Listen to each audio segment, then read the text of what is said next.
Time to rank them tight ends. What's going on, everyone? Dustin Namco. Welcome to Fantasy Smack Talk. If you haven't already, be sure to check out all our other tiers and rankings and our top 100 cheat sheet on the homepage. And also, partnered up with FanSaloon, we got a weekly salary cap league going on. Should be a lot of fun. Click on Fantasy Games. You'll see the game for free up at the top of the list. We'll be in there as well. Good times. Tier 1, a couple of big name guys from last year. Jimmy Graham and Gronkowski. Really kind of 1A and 1B for these guys. But we have Jimmy Graham just a little bit higher. We think there's less, question marks as far as how the balls are going to get distributed out there. Because with Gronkowski, you still got Aaron Hernandez, you got Wes Welker, and now you got Brandon Lloyd, so there's a lot more mouths to feed out there. But both these guys should have big years if they can stay healthy.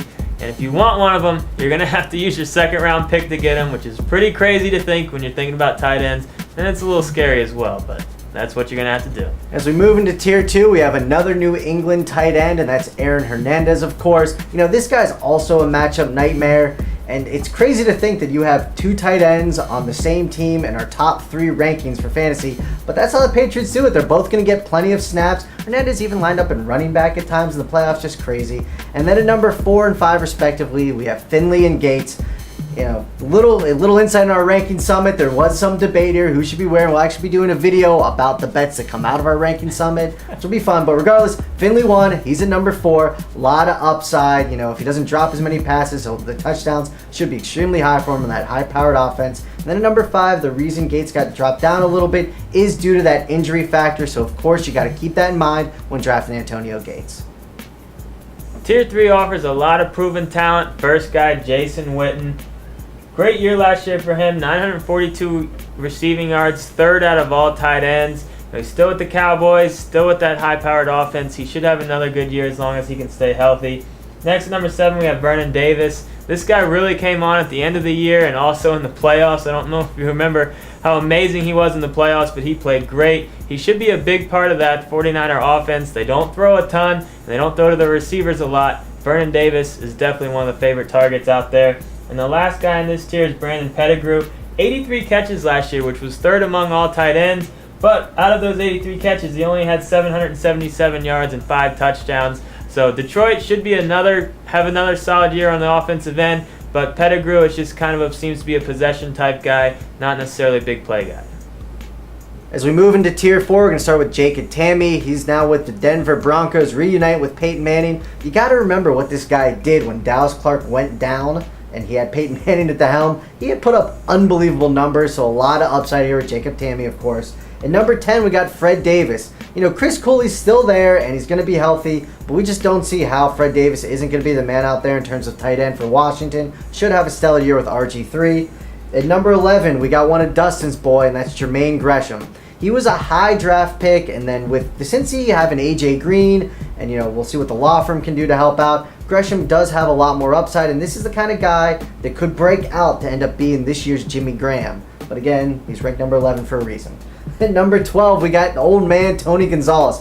Guy just keeps doing it. He had 80 catches and 7 touchdowns last year with Julio Jones on one side, Roddy White on the other. The middle always seems to be open for Tony Gonzalez. Tier 5 is full of guys that you can get really late in the draft that do have top 10 potential. First guy, Jared Cook. He's actually one of my favorite deep sleeper tight ends. I think this guy could have a great year, and you're going to be able to get him really late in the draft. Look at what he did at the end of last year. Really came on strong. Next, we got Brent Selleck and Kellen Winslow at 14 and 15. Both these guys have just proven year in and year out that they can be consistent tight ends for you. They're not going to do anything amazing, but they're going to put up average numbers for you. Next, we have Owen Daniels. Who knows if he'll ever go back to what he was, about 3 or 4 years ago when he was really one of the top tight ends in the league. But the potential is definitely still there. A lot of that is on whether or not Schaub will come back and be healthy. But that offense should score a lot of points if they can all be healthy out there. And Owen Daniels should benefit.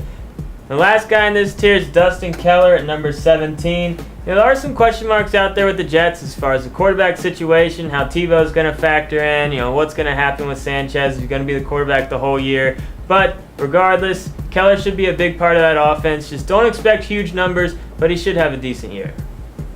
As we move into Tier 6, we start off with number 18, Tony Moeaki of the Kansas City Chiefs. He got hurt in the preseason last year, and he was coming off a great rookie campaign, so a lot of upside here.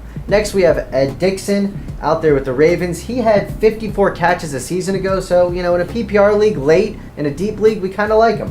Then at number 20, we have Dallas Clark. He's out there with the Bucks, which it just feels odd for him to be out there with Freeman. But with him, Jackson, Mike Williams, a lot of weapons out there, Doug Martin, he could be an interesting sneaky play late. Then at 21, we have Kyle Rudolph. We liked how he kind of ended last year. So Rudolph's definitely a potential to take in a deeper kind of draft. At number 22, we have Colby Fleener. This is a guy that's actually on our bust list, and here's the reason why. Everyone assumes that him and Andrew Luck are going to relive this great chemistry. He only caught 34 passes, true 10 of them were touchdowns his last year at Stanford. And the last guy we got is Martellus Bennett. Most of you probably know him from Hard Knocks years ago, but he really never panned out for the Cowboys. The Giants picked him up, so you got to make him on the list because he's going to be a starter, and all the Giants seem to do is throw the ball. And that'll wrap up the tight ends. It's going to be interesting this year to see how people do it in the drafts as far as whether you want to try to get one of those really top guys or wait in the later rounds and try to find this year's Jimmy Graham. I'm not going to use my second round pick, I don't think, on a tight end, but I won't hate on anyone that does. But that's it. Be sure to check out all our tiers and rankings. Don't forget about our forums and also our weekly salary cap leagues. Should be some good times. Dustin Nameco. We'll see you. Smack Talk! Oh, yeah.